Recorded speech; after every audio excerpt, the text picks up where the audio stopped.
I apologize that you waited 5 hours and I waited till you went to the ladies' room to call you. No worries. Thank you so much. I'm here today as a grandmother, mother of 3, 2 of whom are daughters and both are healthcare providers.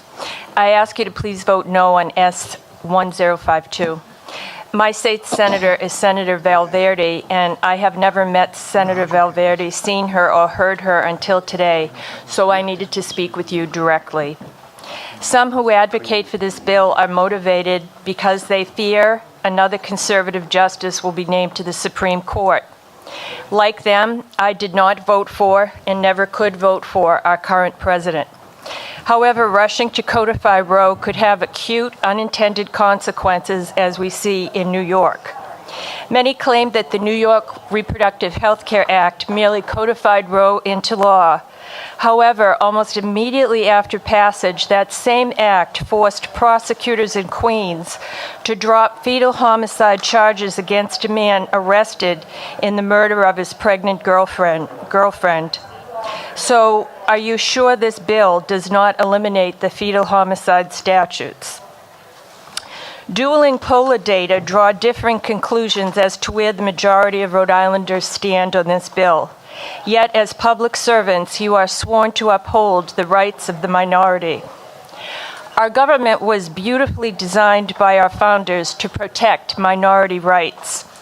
We know the Supreme Court of the United States can make a grave, even a quantitatively evil judicial error, as when it determined that Dred Scott could not sue for his freedom because, as the March 7th New York Times stated, Negroes, whether slaves or free, that is, men of African race, are not citizens of the United States by Constitution. Today, some deny science to make it comport with their own policy objectives, as we see on the issue of climate change.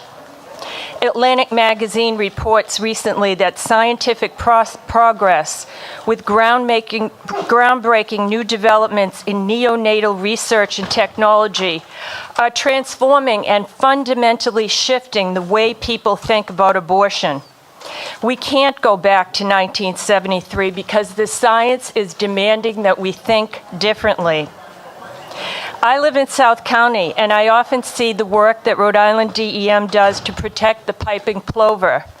The criminal penalty for the taking of a piping plover chick or egg is up to 6 months imprisonment and/or a $25,000 fine. As we celebrate Women's History Month, I am grateful for the women pioneers who worked to obtain my right to vote. Our nation has been incomparably enriched by their contributions and accomplishments. I wonder, would these suffragettes recognize the movement that claims to speak for the rights of women today? Many of the champions of women's rights believe the rights of the mother and child are inextricably linked, and that the right to life and the right to vote are rooted in the inherent dignity of each person. Elizabeth Blackwell, the first woman to receive a medical degree in the U.S., wrote, "The gross perversion and destruction of motherhood by the abortionist fills me with indignation and awakened active antagonism." And a note about doctors: according to Guttmacher Institute, only about 75% of private OB/GYN practitioners are even willing to perform an abortion. Most Americans love children. You, our senators, work very hard to protect all Rhode Island children and to help other people's children when they face danger. The right to life is primary and foundational for any other liberty to be granted, as we cannot act on our liberties if we do not first live. There is an intersectionality in the failure to acknowledge the dignity of every human life. Those failures manifest themselves in how we love and care for people with special needs, victims of racial injustice, the poor, human trafficking, victims of domestic violence and abuse, and the manner in which we respond to refugees seeking asylum. We must meet them all with compassion and justice. As Martin Luther King Jr. once said, "Injustice anywhere is a threat to justice everywhere."